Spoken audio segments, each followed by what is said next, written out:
ঠাকুরগাঁওয়ে দিন দিন হারিয়ে যাচ্ছে নদীর নাব্যতা ও গতিপথ, ভরাট হচ্ছে খালবিল। এর প্রভাব পড়ছে কৃষি ও পরিবেশে। তাই কৃষি নির্ভর এই জেলায় খাল ও নদী পুনঃখননের দাবি জানিয়েছেন কৃষকরা।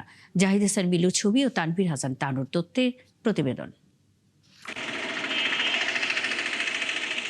একসময় ঠাকুরগাঁয়ে ৩৬টি নদ নদীর প্রবাহ ছিল, তবে এখন দৃশ্যমান মাত্র ৭ থেকে ৮টি নদী। এই ৭টি নদী ও একটি খালের নাব্যতা বৃদ্ধি এবং কৃষিকাজে পানি ব্যবহারের লক্ষ্যে ৮০ কোটি টাকার বেশি ব্যয়ে খনন কর্মসূচি নেওয়া হয়। কৃষকরা বলছেন, অপরিকল্পিত খননের কারণে কয়েক বছরের মধ্যেই নদীগুলো আবার ভরাট হয়ে গেছে। কোথাও জেগে উঠেছে চর, কোথাও নদীর বুকে চলছে চাষাবাদ।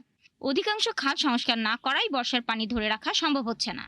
রাম খাল বলতেছে, ওই খালটা সংরক্ষণের অভাবে আমরা পানির সেচের অভাব হইতেছে। এলাকাগুলোতে পানি মনে করেন যে সহজে থাকে না, তো আমরা এই আবাদ করার জন্য ডিপ টিউবওয়েলের মাধ্যমে পানি ব্যবহার করি। যদি সরকার একটু মাটি খনন করে দেয় তাহলে ওই পানি দিয়ে আমরা কৃষিকাজটা করতে পারবো, পাশাপাশি আমরা মাছ উৎপাদনও কিছু করতে পারবো। খাল খনন করা হয় তাহলে আমরা পানি সেচ প্রকল্প আমাদের জন্য ভালো হবে, পানি নিষ্কাশন করতে পারবো, পানি সংরক্ষণ করতে পারবো।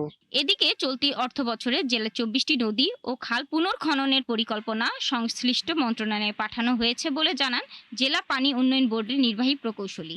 আমাদের বর্তমানে সরকার দেশব্যাপী ছোট নদী, খাল, জলাশয় খননের উদ্যোগ গ্রহণ করেছে কৃষকের সেচ সুবিধার জন্য এবং বর্ষা মৌসুমে জলাবদ্ধতা নিরসনের জন্য। সেই উদ্দেশ্যকে সামনে রেখে আমরা পানি উন্নয়ন বোর্ড অনেকগুলো নদী, খাল খননের জন্য প্রকল্প প্রস্তাব প্রণয়ন করছি।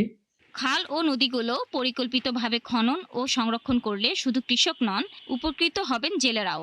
পাশাপাশি রক্ষা পাবে পরিবেশের ভারসাম্য। শাকিলা সিথি, ৭১।